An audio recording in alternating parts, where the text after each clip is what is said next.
And joining us now from our Washington bureau is CBS News political director John Dickerson. Good morning to you, John. Good morning, Rebecca. So Nancy just laid it out for us. These contested conventions don't usually work out well for candidates. How real of a possibility do you think it is we'll have one this time? Well, it's becoming a bit more of a possibility. It's still a bit of a long shot, but if you look at the candidates and the way they're running right now, if they continue to split the votes and if Mitt Romney isn't able to gain some strength in future contests, there is an increasing possibility that this could happen. But it all really depends on the behavior of the other candidates and how these primaries and caucuses play out. And after today's Kansas caucuses, all the attention turns to the South. How are the different strategies playing out, from Mitt Romney talking about eating grits, eating biscuits, to Newt Gingrich talking religion in the South? Yeah, those strategies are sort of at the margin and the edges, even though they're offering strategies to the local areas they're running in. Basically, it's still the same argument these candidates are offering. Mitt Romney is saying, I can turn around the economy. I've been in the business world, in the private sector. And Rick Santorum is saying, I share your values. I come from where you come from. And Newt Gingrich is essentially saying a version of the same thing. I'm the authentic conservative. So the messages are the same, even though they're adding a little new sprinkling on top.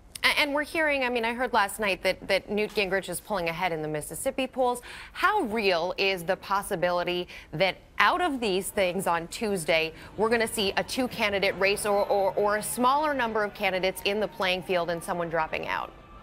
Well, it's unpredictable. Like so much has been unpredictable in this race. If Newt Gingrich does well in both of those contests on Tuesday, then he sort of reemerges. And Rick Santorum, who has for the last several weeks been the single conservative alternative to Mitt Romney, well, then he falls back. But he's not likely to get out because he's had some victories.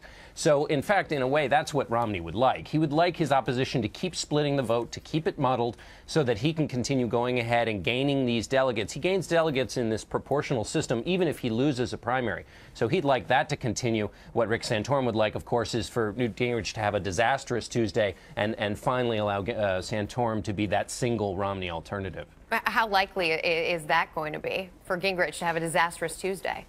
Well, he's doing pretty well in the polls, and so we'll just have to see. On Super Tuesday, he won in Georgia, but never came in second place anywhere else in the other 10 contests. That wasn't great for him.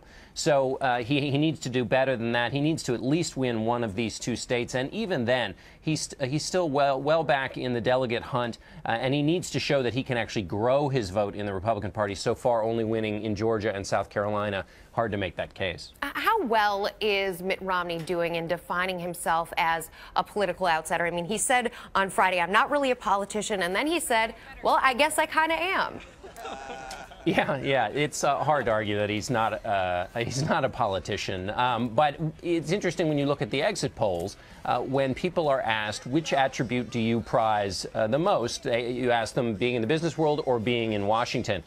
People like somebody from the business world by a wide margin, and Mitt Romney gets all of those votes. So what he's trying to do is remind people that he was in the business world for much of his life, and they seem to still be buying that, even though he's been running for president for quite a long time. And not only does that business world component matter to the people, but so does the jobs picture here in the United States. And how do you think that might play out with some of the jobs picture at least improving a bit? Isn't it going to be good for Obama?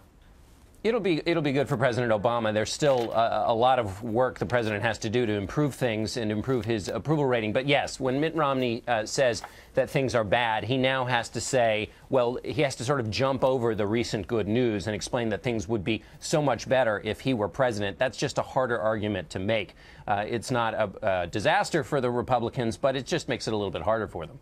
All right, John Dickerson, thanks so much. We appreciate it.